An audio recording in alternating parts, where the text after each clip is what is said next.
In a world where it seems totally normal to listen to a podcast about the Toronto Argonauts, it's the X's and Argos podcast.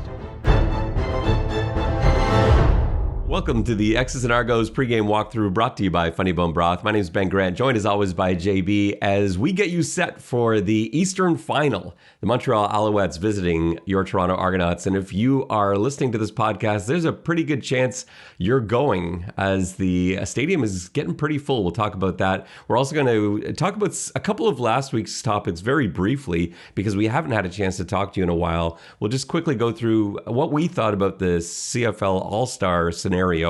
We'll go through the TV ratings for last week's playoff games and maybe discuss the times at which they're played. JB, I know you've got a couple of thoughts on that. We want to talk about rivalries, the QEW series, the Roy Woods halftime show, the injury report that came out today, depth charts for the Argos. We've got OCDC coming your way too, along with one thing and predictions. All that and more is coming up on this episode of the X's and Argos podcast. Let's dive into the CFL All-Star situation. JB, why don't you start this off? Because I know you were as frustrated, I think, as most CFL fans when this ended up being a saga instead of just here are the All-Stars for 2022. Yeah, we were off last week, so I think some of my anger has subsided. But it is frustrating that the league made such a hash of this. Not just from an embarrassing point of view where like it looks pretty minor league, but you're talking about people who have families that they told, that friends who are excited for them. I mean, to tell somebody they're an all-star and then say, oh, actually, no, you're not an all-star is terrible.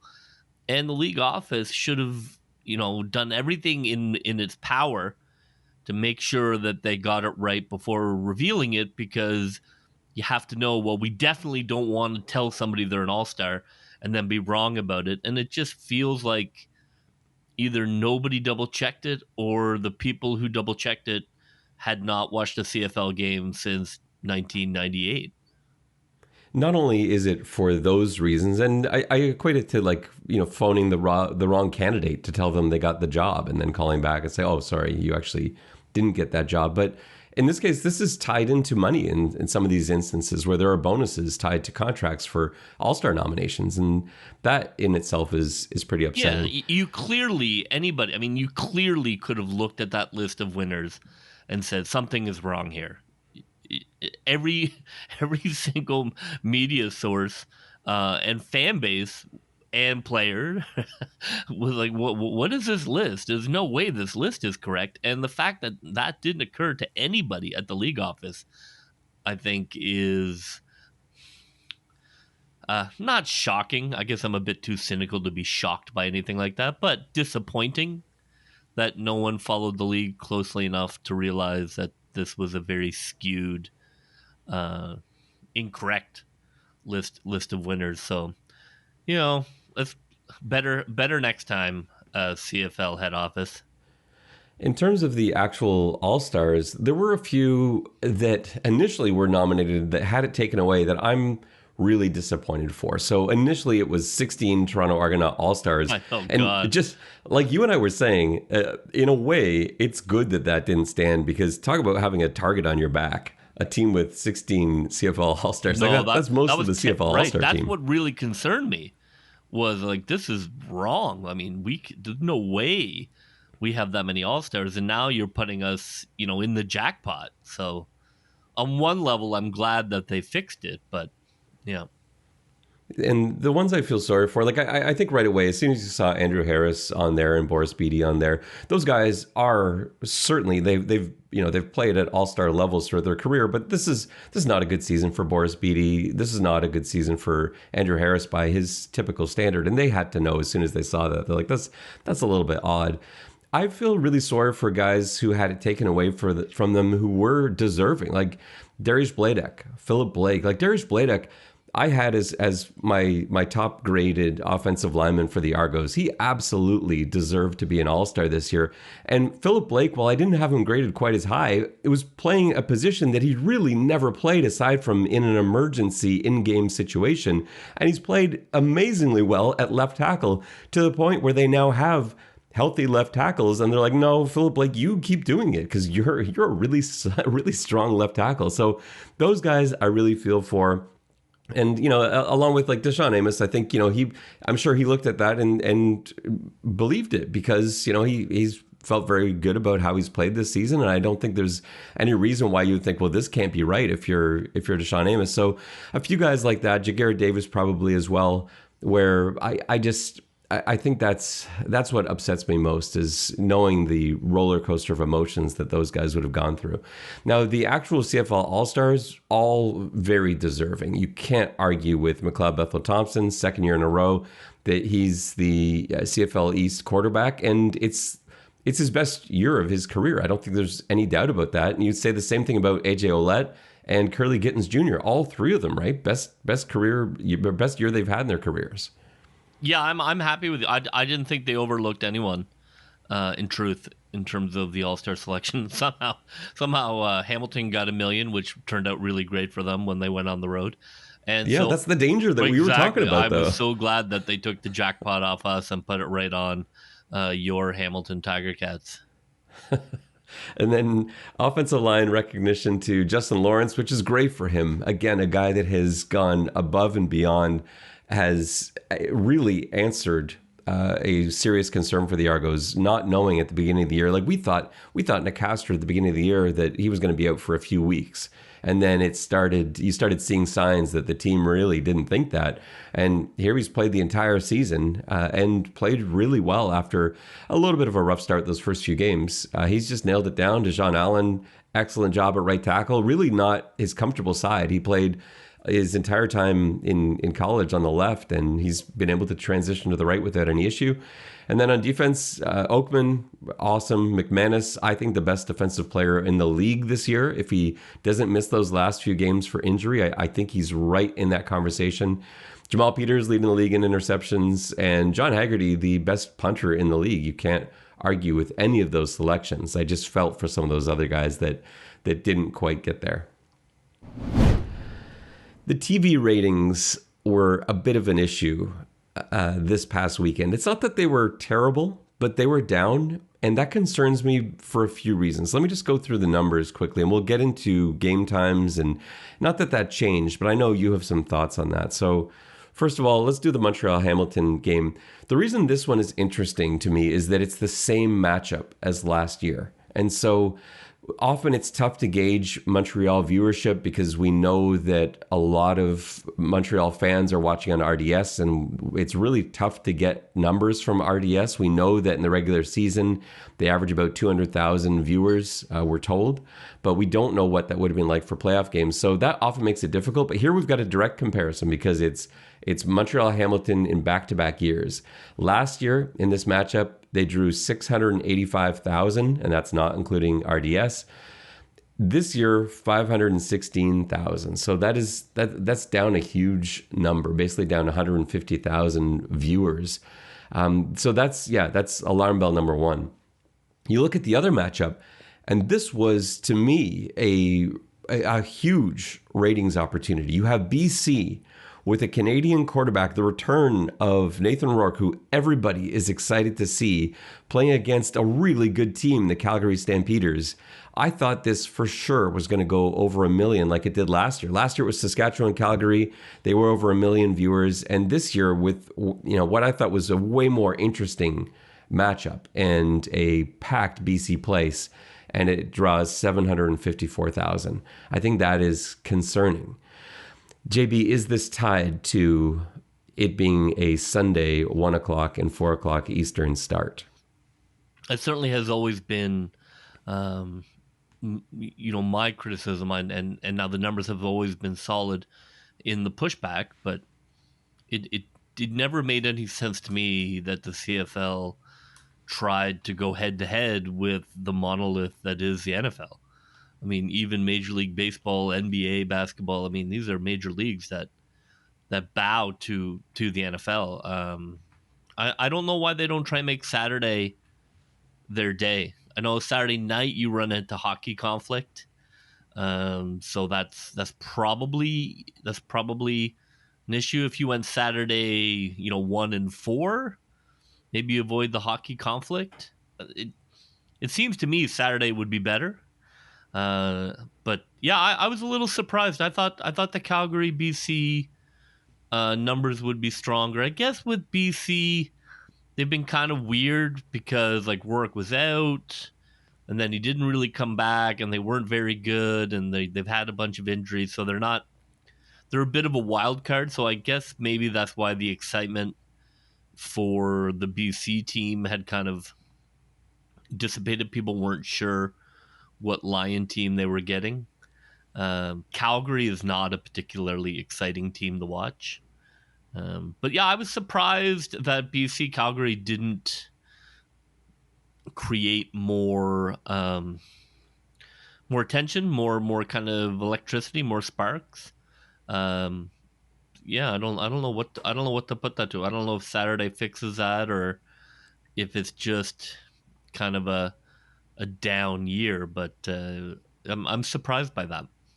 Yeah, I was too. I think Rourke is the most interesting player in the CFL. And I think he's got to be the biggest draw in the CFL, playing a prime position, having played it as well as anybody in pretty much the history of the league to start the season. And imagine the excitement of having a Canadian quarterback in the Grey Cup, and he's one game away from doing that. Yeah, I think I agree. I think the electricity behind him just sort of dissipated when he got hurt, and it hasn't really built again. And if he beats Winnipeg, I think it builds again. On Friday, TSN aired Rivalries, the QEW series, which was must-watch TV for Hamilton Tiger Cats and Toronto Argonauts fans. And it was really well timed as well to have it come the weekend leading into the playoff weekend. And I think probably when they put this series together, they're hoping that there would be a Toronto Hamilton matchup in one of the two weekends to wrap up the season. That would have been absolutely perfect. But I wanted to just address it a little bit because they did in this show one of the things that I think you and I have been asking for more. One of the most interesting things about the CFL, and I think one of the reasons it becomes such a watchable league, is the interesting personalities that you've got. And football has always sort of struggled with that. I think it's the helmets that sort of distance you from the athletes. It's not the same as seeing tennis players, soccer players, whatever it is, boxers, you name it. Their faces right there. They're very recognizable people because their faces are always visible when you're watching their sport. Basketball the same way, baseball to a slightly lesser extent, I guess. But that's something that football struggled with because they got this big face mask, they've got this big helmet, they're in these giant pads. By far the most difficult athletes to recognize after jousters. And they are able to, in shows like this, really introduce you to these highly interesting characters. And I thought the show did a really nice job.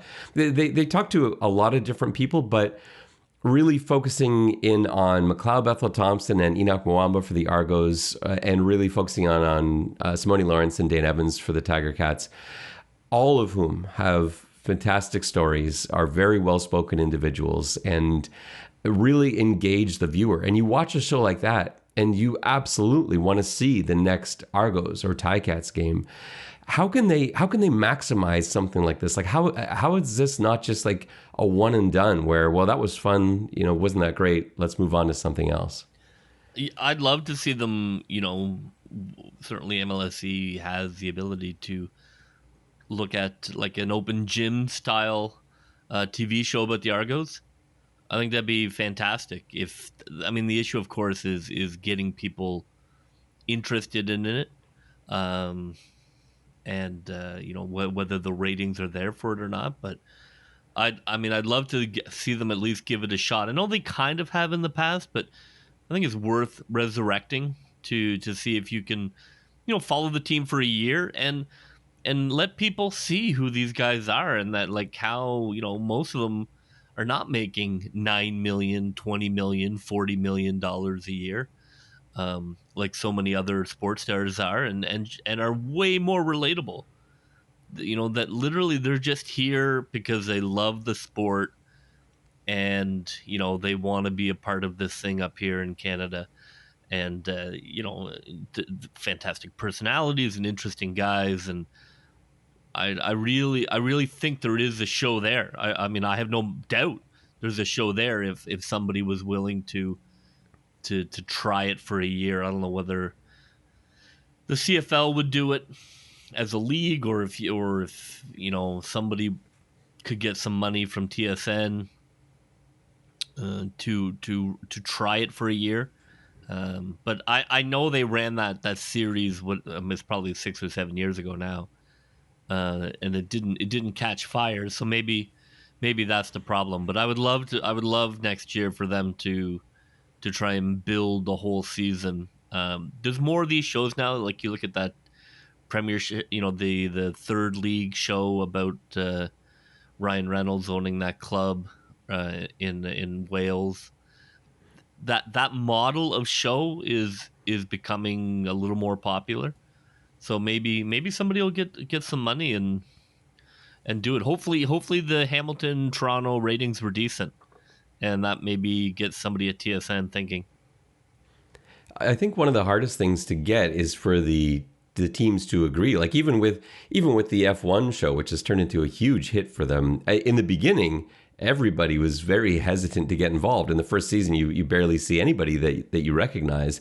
And I think the NFL has seen that issue with Hard Knocks, where it's a great show, people love watching it, but it's really hard to get a team to agree to do it. Exactly, and I think that's where the CFL can be a Hard Knocks that the NFL would dream of, because you don't have billion-dollar franchises and billion-dollar owners throwing around their weight. I think you have the potential to do everything Hard Knocks wish it could, except with the CFL. I mean, yeah, I think that's the potential. Is there's just way more access, way more kind of behind the scenes.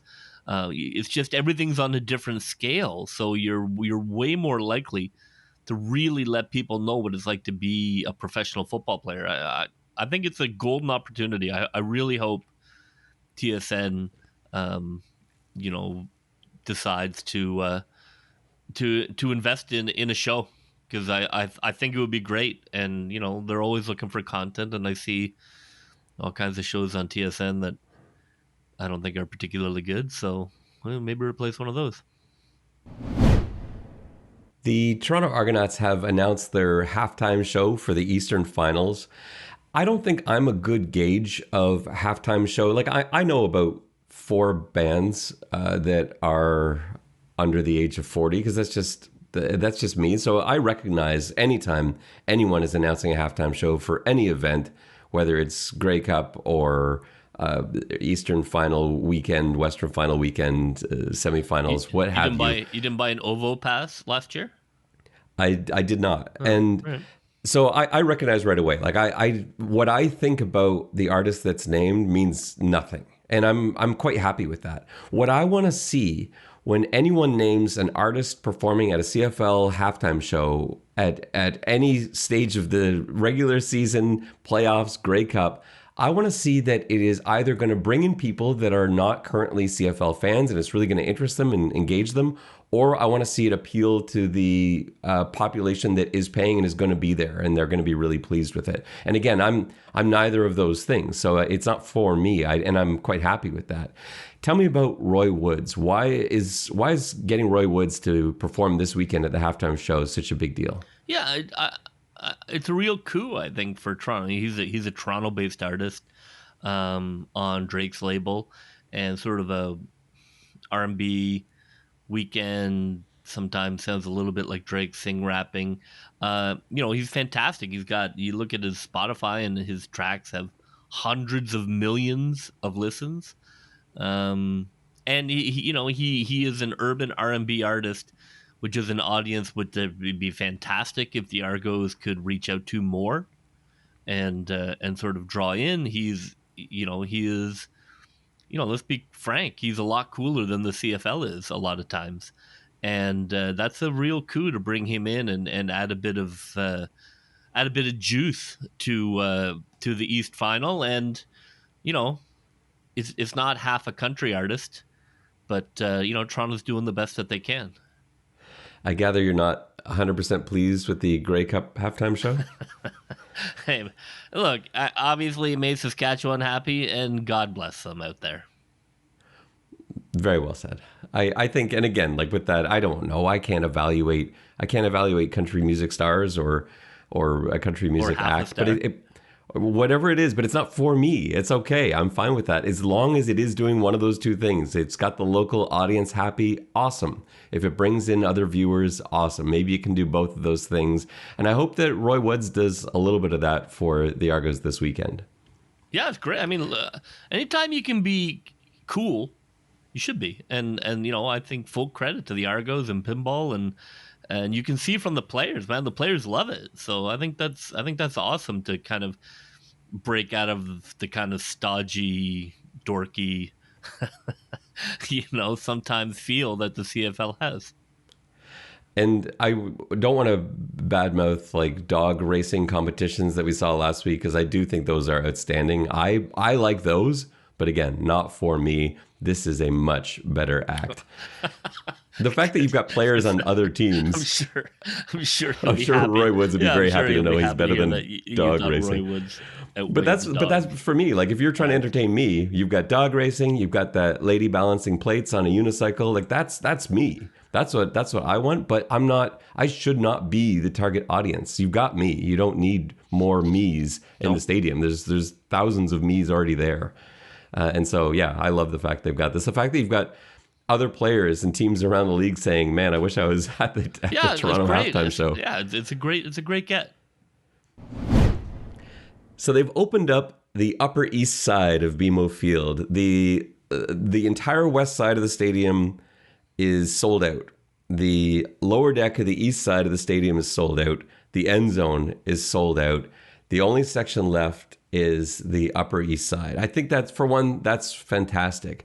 But I wanted to ask you something, because I got into a great discussion today with Marcus Nielsen. And if you don't follow Marcus Nielsen, you absolutely should. He does some really nice work. Great stuff on Facebook. He also puts a lot of stuff on Twitter as well. He's at Marcus Nielsen 8. You can find him there. And yeah, great Argos content. He was talking about the fact that they opened up the seats in the upper deck on the east side of the stadium, and they've only opened up the front sections to this point, but tickets are really expensive there. They're $88.50 for a ticket. And he was upset about that price point because, and I think a lot of people agree with him too, that this is the upper deck. This is a place where it's not even normally open. And so tickets should be much cheaper up there. My argument is the opposite. I love those seats. To me, I think those are section 207, which is the center, the front center of the upper deck on the east side. I think is one of the best places you can sit in the stadium. I think it's a fantastic view. And if you are comparing it to the other side of the stadium, section 223, so at the very back of the second deck on the west side of the stadium, like those tickets are $92, $92.50 you're paying for those seats. So to me, it makes sense that the exact same spot on the other side of the field should be comparable. And it is at $88.50. Where do you stand on this? It makes logical sense to me. There's certainly not price gouging. This is the price. If you, like you say, if you look at the comparable seats and this is what the comp is, I guess the argument is, if you're trying to fill the house with as many people as possible, you might say, well, why don't we make these seats $40 and let's really get people into this place. I see that argument for sure. If you're trying to get as many people into the stadium as possible, and if a $40 ticket is going to get it done, then I can support that. I don't mind the $80. I don't mind the $80. I guess it just depends. It just depends what what the philosophy is. But if I had to choose, I'd probably go with the $40 ticket, and let's let's try and get as many people into this stadium as possible. And that's Marcus's view, and I think a lot of others share that view. I just look at it from a supply and demand point of view. I just have trouble turning that off and saying, we've got the stadium is sold out. There are so many people that want tickets that we have to open new sections. Let's not charge very much money for that. It just goes against, I guess, everything I've ever learned about life. But at the same time, I'm in a conflict because I'm also a fan of giving away tickets when the stadium's going to be empty. And I think you want to pack the stadium and get people in there. I'm in favor of giving away tickets to youth football teams and things like that to fill up empty seats. So if I'm in favor of that, then why would I now, when they open the upper deck, want to charge full price for it? I don't know. It's an interesting economic argument because, of course, now that you have supply and demand, so we had more demand than supply, so now we've turned the supply on. So that would suggest a scarcity would be money making, but there's also price point conversations, and that scarcity may not be enough to move people to a certain price point. So we'll see. I mean, we'll see what they come up with. If you have not bought your tickets yet for this game, I'm telling you, you want to go in that section 207, right at the front.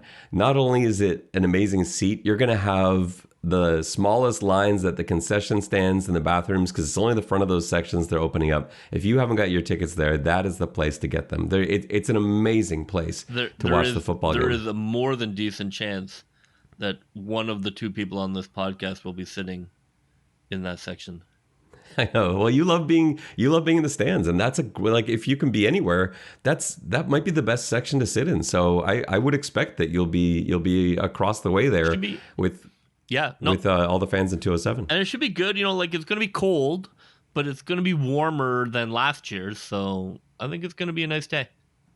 Yeah, it should absolutely be. And it was even though I know everyone's got terrible memories about last year's Eastern Final, it should be a sort of a similar kind of crowd in terms of the energy. We're talking about similar numbers of people, far fewer Alouettes fans, I would imagine, than we had Ticats fans last year when it felt like it was almost 50-50.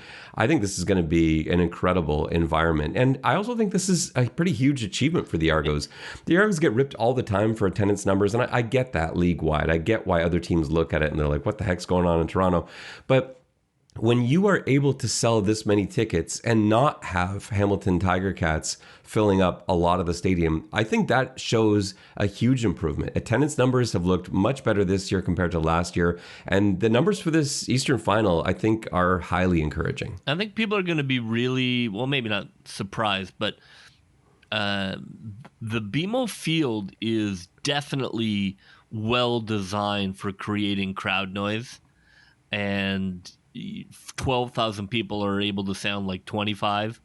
But if you can put in 20, it could get really loud. If it is, predominantly Argo fans, hopefully, the place could get really loud. I think the team is potentially in for a bit of a shock because I think it's going to get really loud in there, which would be amazing. It's not quite my dream, which was the Canadian Olympic soccer qualifying, which had BMO shaking like a Roman Colosseum.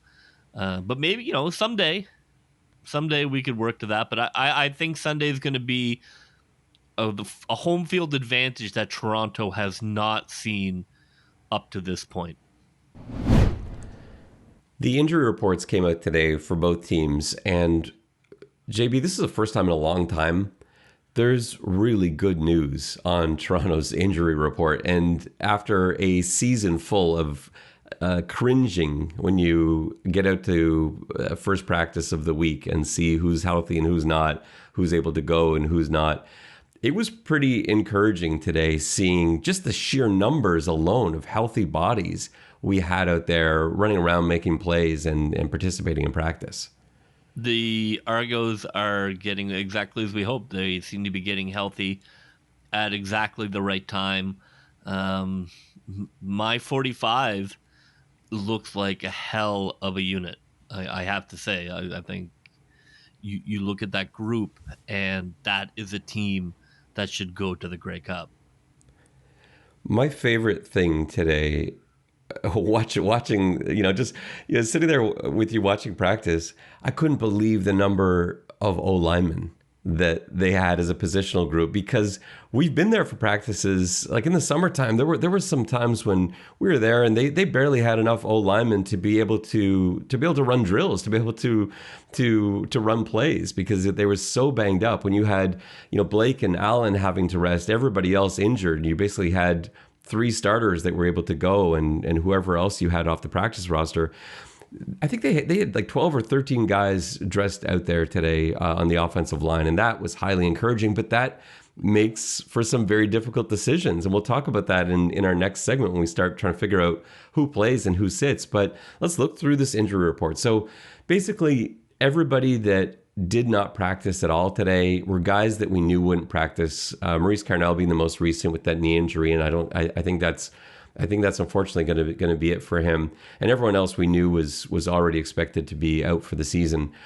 The guys that were limited, you've got Josh Haggerty with a foot injury, and that is a big one to watch because he is such a solid special teams contributor, and we're going to talk later about how important that is on this in this Montreal matchup. You also had Wyndham McManus, who was out there for the first time, limited, but looking pretty good, and we'll get back to him in a second. Peter Nicastro out there, limited again, but also looking pretty good. And everyone else full. That is sensational. So let's talk about Andrew Harris for a second. He practiced full today. To me, to my eye, he looks like the same Andrew Harris, but the reason it's hard to gauge is this isn't a knee injury. It's not a leg injury. This is a pec injury. And so in the context of a football practice, he is going to look like the same Andrew Harris. He had burst. He had explosion. He had moves. His timing looked great. I thought Harris looked ready to go, but it's doing things that don't really test his injury. So I had a far more difficult time gauging his readiness. And Coach Dinwiddie said after practice that there was going to be somewhat of a split this week. David Morsuti was asking questions with Frank Ciccarelli after practice, and they're going through all of these players that are returning. And Coach Dinwiddie suggested there would be a bit of a rotation with he and Ouellette. But the fact that we're even talking about this is highly encouraging. This is a huge emotional boost to get Andrew Harris potentially up to full speed and back in the lineup. Amazing. If Harris scores a touchdown in the first quarter, he will blow the imaginary roof off that stadium. And that is the potential for that kind of emotional electricity is amazing for a playoff game. I'm really excited. I don't expect him to go out there and tear it up. I'd like Ouellette still getting most of the reps. He's certainly earned that, but red zone, Andrew Harris, first touchdown. He hasn't scored a touchdown as an Argo yet. First one in a playoff game would be amazing for him to have done all that rehab and fought all the way back. I just think it's such a tremendous story. I'm really looking forward to that playing out. The football coach side of me would never agree to this, obviously, but the entertainer side of me really wanted the Argonauts to play the role of the villain here and not have Andrew Harris practice at all, not have him on the game day roster, and then have a late scratch, and then suddenly the Undertaker's music plays and Andrew Harris comes out of the tunnel to replace him. That would have been the most epic way to bring him back to BMO Field. To some extent, they've done that with McManus. There wasn't any sense that he was on the verge, and if you're Montreal, you cannot be happy about McManus being back in the loop. And we still don't know that he's going to be good enough to go. Like, he is limited, but I'm pretty encouraged by it. I think just even the fact that he's out there, because to me, if you're out there practicing limited this week and you're not realistically thinking about coming back, then what are you doing? Why are why are you taking indie reps away from guys and things like that? And so I don't think McManus is out there just for fun. I don't think he's just out there running around. I think he's got his sights legitimately set on the Eastern Final. And I think the coaches do too. And I feel like he's probably been doing nothing but rehab over the past month, just doing everything he can to get his knee up to shape. And I don't expect him to be at 100% for this game, but we're talking about the best defensive player in the CFL this season. And so even if he's at 80%, then I think you got to run with him. And at this point, if I had to bet whether or not he'd play, I would think he's going to play. 100%. Peter Nicastro is a tougher one because it was a far more serious knee injury, one which I guess required surgery and a ton of recovery time, as we know. And he's an offensive lineman. Not that linebacker isn't a tough spot for a knee injury, but offensive line is a whole different story. And while Nicastro, I thought, looked really good out there on the practice field, you never really know. Like we're not watching padded practice. We're not down there on the field talking to them about how things feel. We still got to wait and see the next day. Like that's where this could really fall flat, as if tomorrow, let's say Nicastro and McManus aren't able to go because they didn't respond positively to being out there in the field. Well, then that is very deflating, and that's still very possible. But I'm not sure Nicastro is. I just think it's a far more difficult thing to come back from for his position. So I would be far more surprised to see him dressed this week than I would Wynton McManus. All right, JB, let's talk about this depth chart that you alluded to before, the 45, and who you're going to start. We're not going to go through the whole thing in all 45 because that would take us more than the time we've got in the show. But let's focus in on two positional groups, because there are two that I think are really interesting, especially when you start going through the exercise as we did, as to who you then draw starters from if you're starting more in specific positions. So let's start with running backs, because I think you have to start 4 running backs before we even get to talking about fullbacks. I just don't think it's an option. If Harris is practicing full, which he was, you've got to start Harris. You've got to start Ouellette. You have to start Adeboboye because he's one of your best special teams players. He's your team's best special team player according to the nominations. And I think you have to start Leak because of his special teams ability. I don't really think we're going to see Jeremiah Haddell out there this week. And so Leak is your returner, but he's also your change of pace back and the Argos offense, because he's the only one that really offers you the other stuff, the bells and whistles to the sort of grinded out yardage that you're able to get from the other 3 guys. So is there any way the Argos don't start 4 running backs before we even get to the fullback? No, I think they definitely start 4 running backs. Cross, my guess would be they'll keep Calver in as the fullback / special teamer, and Cross will sit. That would be my guess.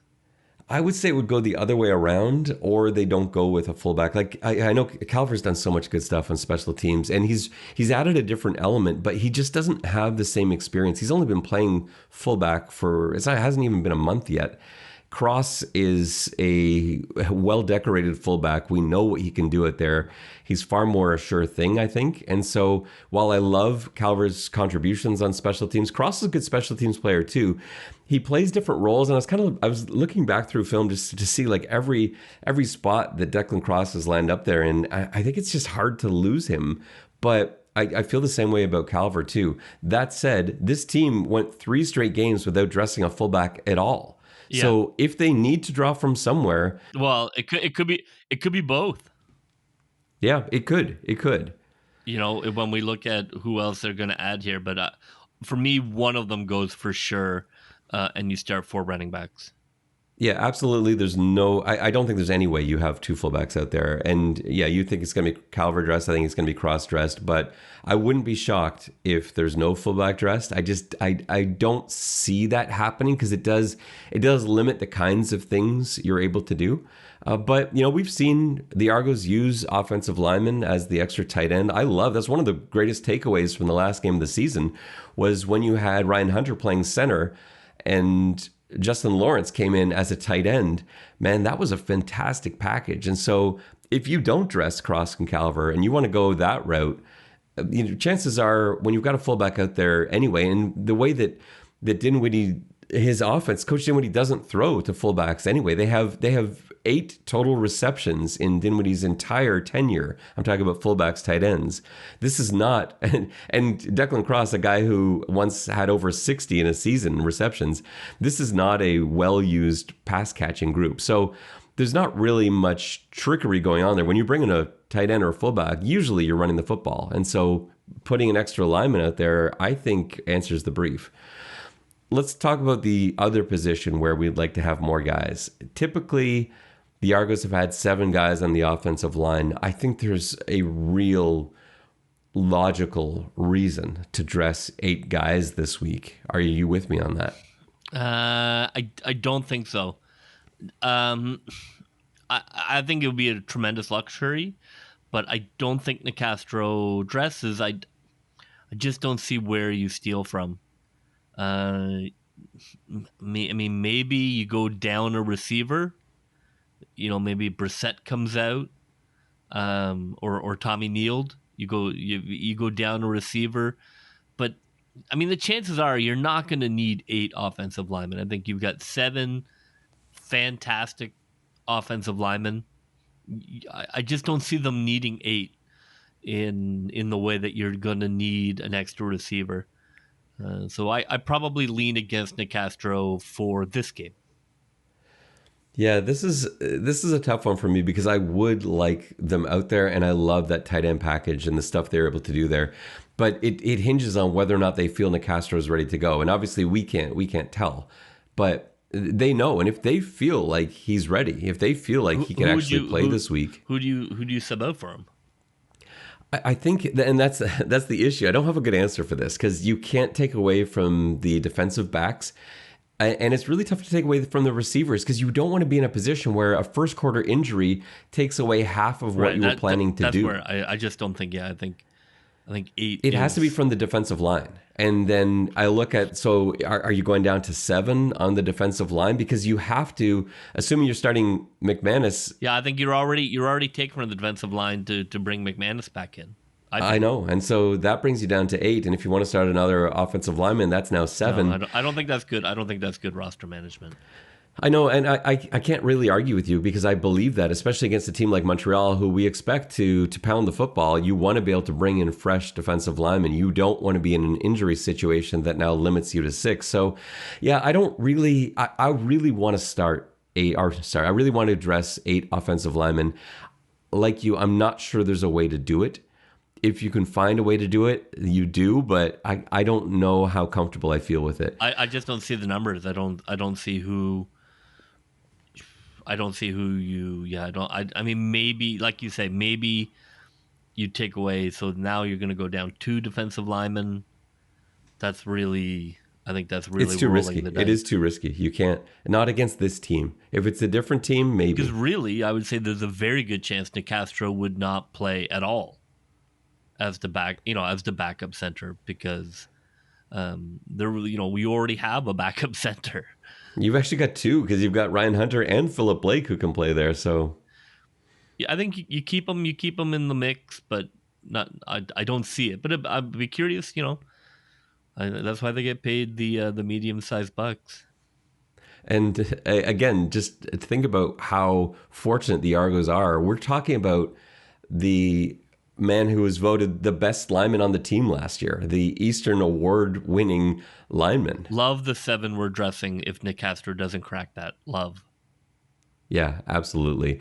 And it also reminds me what a luxury it was to have Boris Beatty doing punting and kicking duties last year in terms of roster management. I think this is the right way to go, especially obviously John Hegarty being the best punter in the league.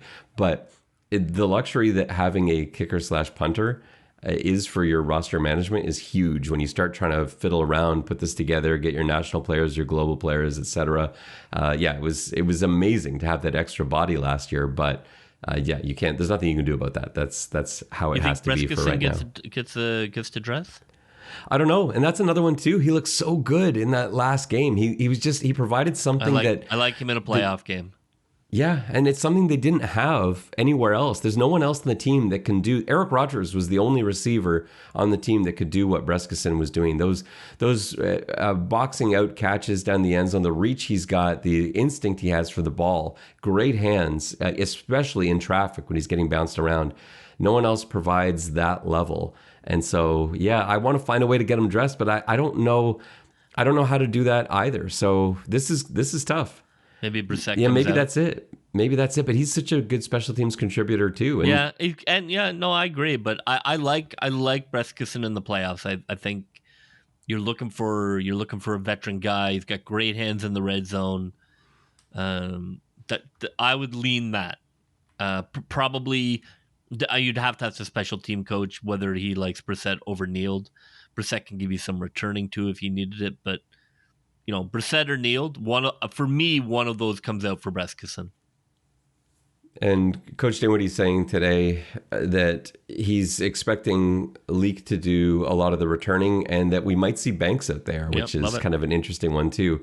But in not naming anyone else, maybe that's where they're leaning to in terms of who they end up dressing for this game, because he didn't bring up a lot of these other names that are possibilities. All right, JB, it is your favorite time of the show. It is OCDC. Yeah, Eastern Final Edition. Yeah, Eastern Final Edition of OCDC. This one, we're going to go a slightly different route. Usually for OCDC, we do both jobs for both teams. But we're really just going to focus on the Toronto Argonauts for this OCDC. We've done a lot of extra film work this week. We spent a lot more time breaking down what we would do, what we expect Toronto to do, and we'll give you sort of a combination of that for this OCDC. And I'll weigh in with what you've got to offer, and hopefully you can do the same with what I put out there as well. Yeah, let Montreal figure out their own games. Let them figure out their own game plan. They can do, and I would encourage you to go listen to the Alouette Flight Deck. Those guys are awesome. They do a great job. If you need Montreal's side of things, for sure, that's one of the places you want to hit. So let's start with the defense, JB. So Argos defense defending the Montreal Alouettes. What are your takeaways? What do you see? What's going to happen? It's always a bit of a mug's game to rely too much on the previous game film. So, these are, it's not high school. These are professional teams, and they have deeper playbooks. But having said that, teams also have, teams are who they are, and they have, their plays that they like to run, and the mindset, the philosophy that they like. Watching that Hamilton game, it's clear, Montreal wants to run the ball, and they want to pass the ball like a running game, and then take the occasional shot downfield with Waneke or Lewis. But most of what they want to do is really close to the line of scrimmage. A lot of screens. They got that hitch screen they like. A lot of quick slants. They want to keep that ball quick out of Harris's hands. He's a accurate quarterback. It prevents them from being sacked. They want to nickel and dime you all the way down the field. So, looking at that Hamilton film, a couple tendencies came out. Of course, you don't want to rely totally on it. Where they certainly love motioning the man out when they're running that hitch screen. They like the two kids. They love to run left. They feel really comfortable running left. They love running away from their trips. They like throwing to Waneke in quads. I think, clearly the Argos will be looking at this stuff, and these are some keys. For me, if I'm the Argos defense, not going to overthink it. I think you continue to keep everything in front of you. From the 30, well, this is another question. You can't let them start at the 50. But if when they're working their way out of their own zone, you keep everything in front, and it just comes down to tackling. You have to, they love to run a lot of plays where there's a block and they're looking to break a big play. So you have to get off your blocks. You have to tackle in space. The Argos have shown they can do that. So I keep everything in front. You take away the deep pass until maybe you get to your own 50, and then I start dialing up a little more pressure. Send some blitzes. Montreal looked like they had some trouble handling full house blitzes. Then you really start coming after them a little bit, and then you're really closing down on those underneath passes so that, it's kind of bend but don't break till the middle of the field, and then you sort of change a little bit because they will bend but don't break you all the way down to the end zone. And then that's a problem. You don't want them within 10 yards because they can run the ball. And although Stanback hasn't been his full self, they run the ball really well. You don't want, they ran the ball twice in on Hamilton. You don't want them 25 and in. So you got to make your stand at the 50-yard line. Dare them to throw that deep ball. Come after them with heat. Come after them 4-5, rush 4-5. Really, really get into them because Harris is not a running quarterback. You don't have to worry about him getting outside the pocket. I think that's where you go, and you want to be really physical with those receivers. Get in their face. You got to jam Lewis. You got to really you got to play bully ball against this team when they want to do that underneath stuff. Really kind of push them off their routes. Really come downfield hard. I think Chris Edwards is built to play a team like this. And for all that is holy, do not lose sight of Fletcher. He is because they have design screens to him all over the place, but also on almost every other play. When he is in like they love to run out of balance 22 when they've got the two running backs and they both come down and do pass pro. Even on those plays, he's always turning and looking for an outlet pass. So linebackers, it's got to be plaster on him. No matter what's going on, they're chasing a quarterback all over the damn field. You've got to plaster on Fletcher. Fletcher. He's what makes that thing tick, because if he gets it, he can turn it into a huge run. So for me, you're looking at Lewis, of course, but you look at the Lewis stuff, and he's just running flies down the sideline. It isn't like, how do we stop this guy? He's literally just running these flies down the sideline. He's a really good receiver. He can go up and get it. But for me, Fletcher is the key. You got to be all over Fletcher. You can't let them break those runs out of screen.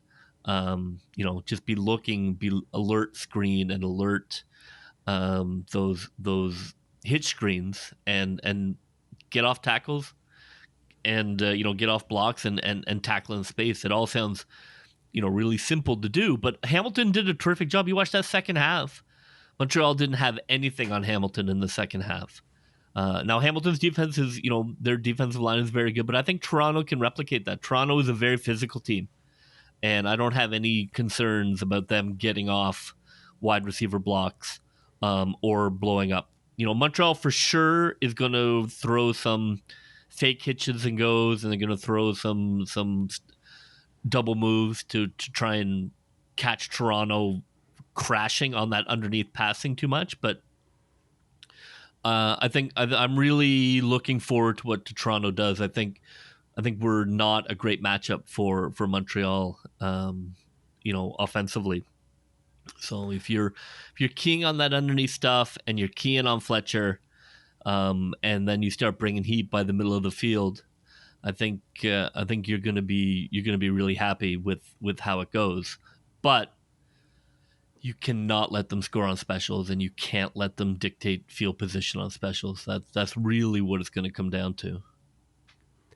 I wonder about how much you get away from doing what you do well and doing what you got there with. Because Toronto, we know as a cover 4 team, that's their favorite coverage. And you talked about the bend but don't break, and that's really the shell they're running. But if they do that so well, why get out of it so early? Like, can't you find ways to be creative, or further down the field than that? Or do you have to break what you do best in order to keep them far enough away from the end zone to keep them from pounding the ball in, like you alluded to? Yeah, because the bend but don't break is basically a philosophy when you say to a quarterback, I don't think you can make 12 passes in a row. But Trevor Harris can definitely make 12 passes in a row. So I think it doesn't work with him. I think you be more aggressive with him. You're not worried about him turning and letting loose downfield.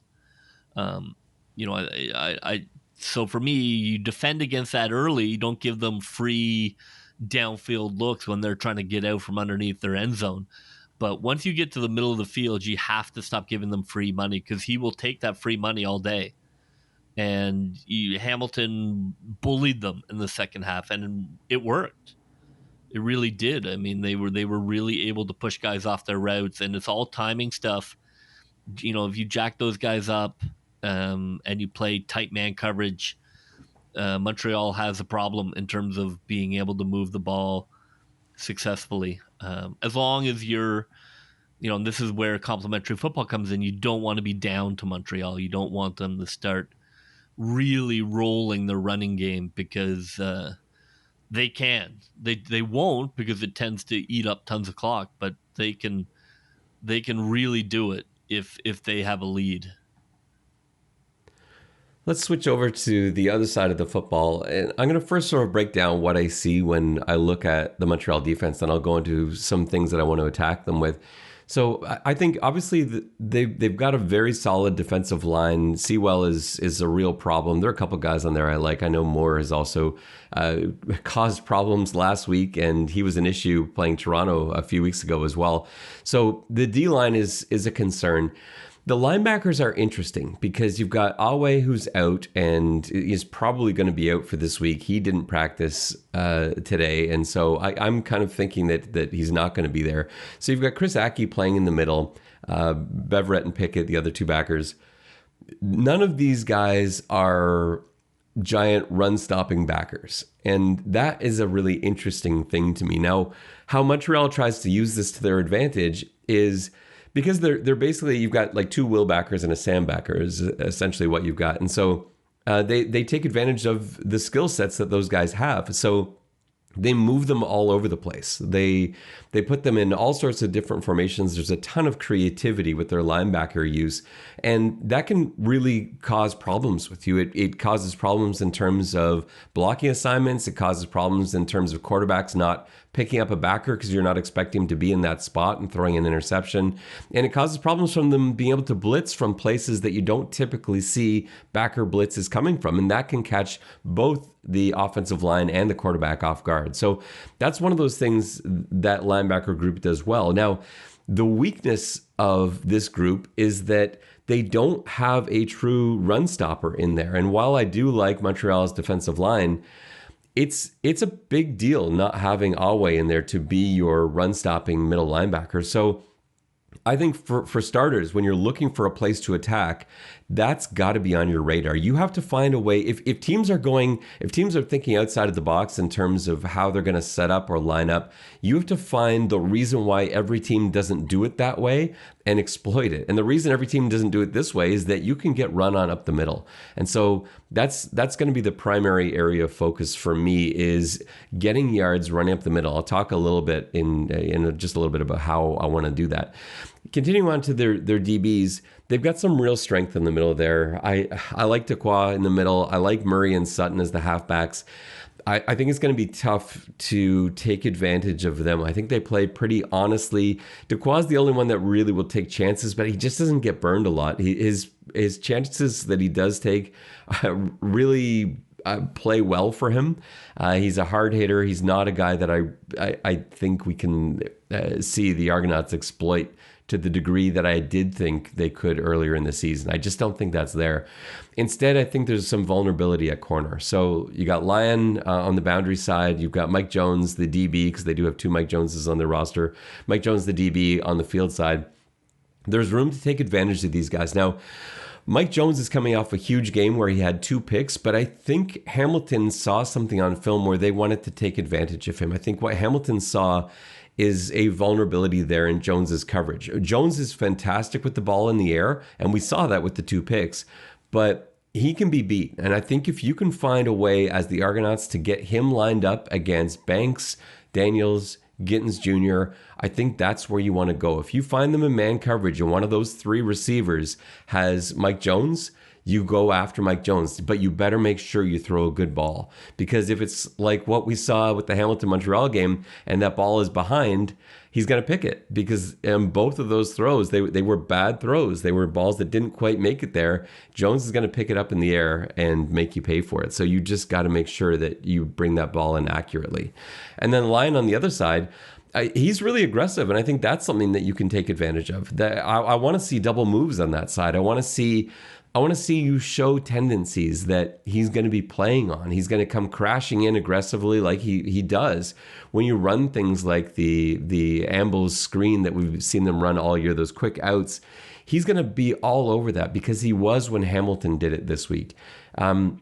He's also quick to break in on out routes, on quick ins, on slants, on drags. He will come after you. And so that's where I want to see that double move. Those are the guys that you pick on. And so that's when I come up with my offensive philosophy for this. I usually start with players first. And those are the players that I think Toronto needs to focus their attack on, the two corners and the middle linebacker. So in terms of how we'd go and do it, well, the coverages that they ran against Hamilton, I think are actually going to be pretty similar to what they want to show against Toronto. I know teams don't like to do that. JB, you talked about that. Like professional football teams don't typically run the exact same thing the week after they just did it. You don't see that. But I do think it works quite well with Toronto. So last week against Hamilton, they did not want Hamilton to be able to run at all on first down. So on first down, you saw almost exclusively cover one with guys coming downfield and really looking run first. And Hamilton very quickly got out of that because they saw the issues that they were facing against that defense. And then Montreal also ran some really sneaky plays where they were disguising coverage well, making it look like cover one, and then suddenly they would shift into something else. And it confused Dane Evans. He got off to a really slow start because he was sure on the snap, okay, I'm looking at man coverage. And then once he dropped back, he'd look up and not know what he was looking at because they had some pretty tricky stuff out of those cover one pre-snap looks. So, in terms of how we're going to take advantage of that, well, there are a couple things that cause them problems with those looks, and Hamilton was able to take advantage of it. And I think Toronto has a better offense than Hamilton does, so I think there's real opportunities there. They had an issue with stacked receivers. You watch the way that Hamilton sometimes stacked two receivers or would have them cross on their waggle, on their run-up. It led to a lot of open space in the defensive backfield for the Alouettes. That's one way that I think you start to mix things up for them. If they're going to play man, make them communicate right into that last second, especially if this is, an environment where you're not there. It's not your home crowd. It's not quite the same thing. They've got to communicate. They're playing on a different playing surface. There's all these other things going on. Confuse them. Have them be responsible for communicating who's got who. And in zone coverage, it also provides that same difficulty. The other thing I want to see is a lot of middle crossers. We talked about those backers playing out of position. Middle crossers are really tough on linebackers. The high-low on the middle linebacker is one of the most difficult things for CFL middle linebackers to defend. We're spoiled in Toronto because Enoch Mwamba is one of the best in the league at that. He doesn't fall victim to linebacker high lows, and so you just don't see teams run it. But that's not something that Chris Aki has a ton of experience with. He hasn't played a ton of middle linebacker. That's what I want to see. And Hamilton did burn him a couple times on those high lows. So that's something that we definitely have to see the Argos bring in. Another thing that I think is interesting, and I haven't seen Toronto do this at all this season, so I don't expect it, but Hamilton ran some orbit motion last week that caught Montreal off guard. Orbit motion is sort of when a receiver takes a really deep path in behind even where a running back would be lined up in pistol. And they ran Tim White on orbit motion and were able to get the ball out to him. Things went wrong and they weren't able to make plays, but there was an opportunity there because the way they defended was not how teams have typically defended this in the past. Often with orbit motion, you'll see the safety come flying down in a response to that action. Montreal instead was responding with their backers and they're taking bad angles. And it was really easy for the Hamilton receivers to get up and block them. So that's a play I would love to see them add in. I don't think we're going to see that. But if it were me, that would be something that I would look to put in just based off the trouble that they had defending Hamilton with that same look. And then the last thing I want to do, which ties into the run game and that run middle stuff I talked about, I want to see some duo runs. I want to see some double teams on Sewell, and really allow the O-line to create some space. The Toronto O-line has been so much better run blocking since the arrival of Ryan Hunter. And there were a few plays last week when Montreal wasn't in run-stopping looks. And so it's not necessarily run downs that you want to do this, but they were able to double-team Sewell and create space there and eventually climb to the next level, leaving all sorts of room for the Hamilton backs. Now, Hamilton was in a situation where they really weren't able to run because they got down big early. If Toronto's hanging around early in the game, I want to see stuff like that. I really want to see them double team him and see what kind of hay they can make on the inside. I think that's going to be the basis of my strategy. Pound the middle with heavy power run, really looking to run those duos, run those double teams, and then climb up to the next level. And let's take advantage of the corners on the outside and those crossers over the middle in the passing game. So I think you can add that to the regular RPO stuff that you typically see Toronto run. I like that this week against the Alouettes too. Yeah, I think the complementary aspect is more important this game than it has been in a while in terms of the offense and the defense having such an impact on each other. If Montreal is built to be in the lead. They are not built to come back. Going deep downfield, which they will, but that is not their game. That is not what, they're not the BC Lions. That's not what they're built to do.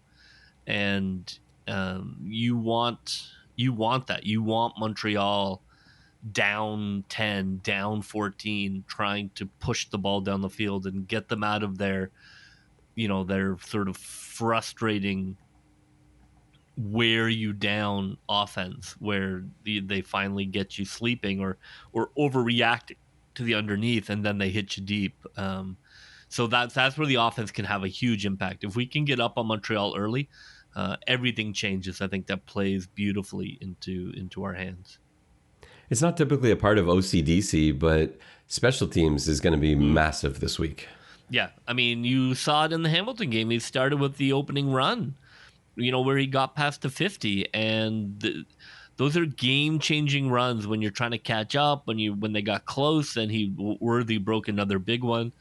They're really good at punt return. They're really good at kick return.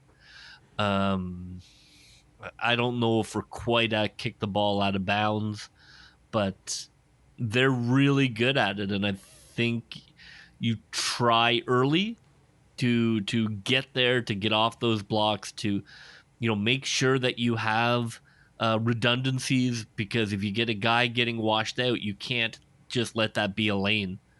You've got to have somebody, you got to have more lane redundancies than maybe you normally would, so maybe take some guys out of the lanes and have them run behind the first row to fill in guys getting washed out, because Montreal is so good at washing guys out. It's like it's like an offensive lineman. They just put their helmet into the shoulder and they're pushing the guy 5 feet to the right, and Worthy just takes it up the middle for 50.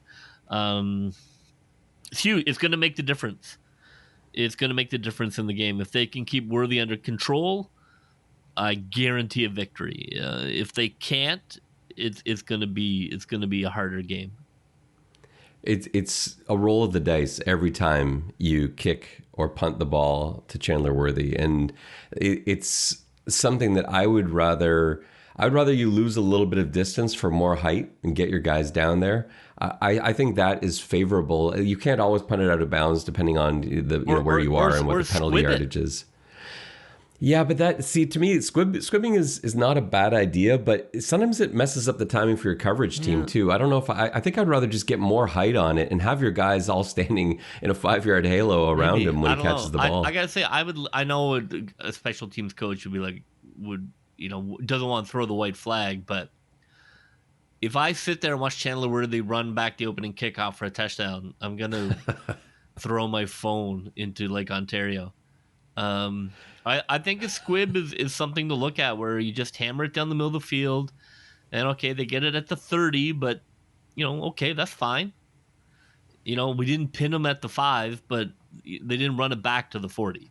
So I think that's something to consider, the right down the middle squib, and why give Montreal a chance with one of these great weapons? They're clearly very good at it.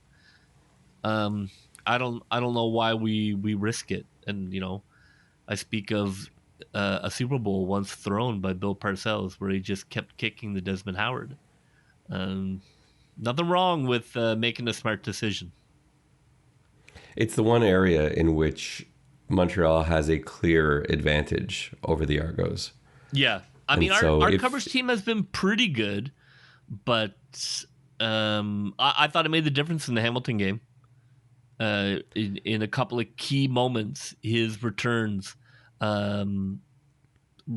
just flipped the game in Montreal's favor. And especially for an offense like Montreal, you can't let them start at the 50. You've got to make them go the whole darn field. So I don't know. I'm divided on that. I think you give your guys a shot, but if they don't get it done the first time, then I think Captain Squib. All right, we got to do one thing, JB. I'll give you my one thing first, and then we'll hear yours. My one thing ties into my offensive game plan, and I just don't know if we're going to see it from the Argos, but I want to see 10 or more middle runs.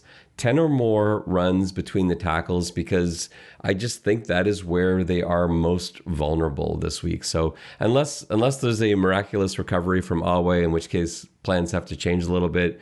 If it's Chris Aki out there starting at middle linebacker, I think that's got to be your strategy. Run up the middle, really pound it at them, and force them to adjust, force them to make changes, force them, if they want to make adjustments and bring in different personnel, they have done that. They did rotate a little bit last game, but they don't want to do that. If they wanted to do that, they would start different guys. So if you're putting them out of their comfort zone, great. So 10 or more runs up the middle. What's your one thing, JB? I think my one thing is Leak. I think Leak has the potential to be an X factor in the game. I want to see Leak get 10 touches. I know that's a lot of touches. We already have a crowded backfield.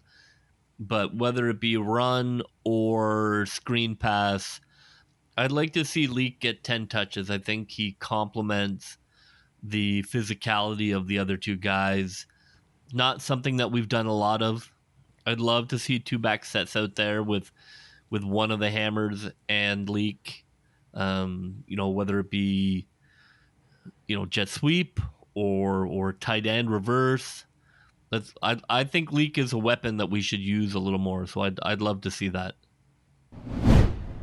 And predictions. How does this one end, JB? How does it end?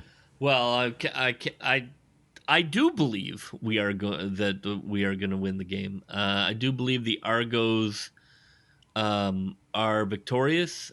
I think that it's going to be 28-24 Argos. I got a similar score in mind, and the same winner, obviously. I think the Argos are the better team. I think they are the better team. I think the Argos play well at home. I think BMO is a very difficult place to play. I think it was a huge emotional lift for the Alouettes last week, a team that hasn't had a lot of recent playoff success, and for them to be able to win a playoff game at home, not that the players are like, well, that's our season, that's all we needed, but there was a lot of pressure on them for that, and they got that done. I think they're going to have a really tough time staying with the Argos if the Argos can get off to a hot start, and so I think this is going to end up being a 30-17 Toronto Argonauts win. I cannot agree more firmly with that hot start in terms of the crowd getting behind it, crowd feeling juiced, crowd feeling up and into it. The first quarter, 10 points. If we score 10 points in the first quarter, it's an Argos win. Book it, turn off the TV, make yourself a sandwich. And let's go, I guess, halfway across the country for the other matchup, BC at Winnipeg. How do you see this one playing out, JB? God, that's a fascinating game. I can't bet against Winnipeg. Rourke looked better than he did as the game went on. BC's still kind of all over the place when it comes to injuries. Maybe lucky, maybe not. I think Winnipeg. I think I have to go Winnipeg. It could be Rourke's last game in the CFL. I think the hype would be huge if he were able to come up with a win. I mean, the guy could be a CFL legend in this year as a Canadian quarterback driving for a championship. But how can you bet against Winnipeg at home? I don't care who's coming, and then we can get into conversations about where they rank in dynasties. They go for number 3. For me, it's the same. I think you have to take Winnipeg for all the reasons you named, but also going back to April when we made our only predictions of the preseason. My only Grey Cup prediction that I have stuck with all year was Winnipeg-Toronto. And I'm one day away from that coming true. So hopefully Toronto can win it on the first end, and then Winnipeg does it in the second end in terms of my prediction. But I'm going to be cheering for BC because I want so badly to see Nathan Rourke in the Grey Cup. I think it's such an amazing story. I think it's really an unfortunate position potentially for the Toronto Argonauts to be in, but we haven't got there yet. So let's wait on that. I think Toronto wins the first game, and I'll be cheering for BC in the second, but I think Winnipeg takes it. Like we said off the top, if you haven't done so yet, go pick up your tickets for the Eastern Final. It's going to be awesome. It's an amazing environment. The place will be hopping, and there's nowhere better in the city to be. You've got $7 beer, $3 hot dogs. It's a fantastic deal. So definitely get your tickets if you haven't done so yet. That will just about do it for us on this pregame walkthrough edition of the X's and Argos podcast, the Eastern Final edition. For JB, this is Ben Grant saying so long, and may all your pre-snap reads be good ones. I'll see ya. Go, Toronto Argos, go, go, go. Pull together, fight the foe.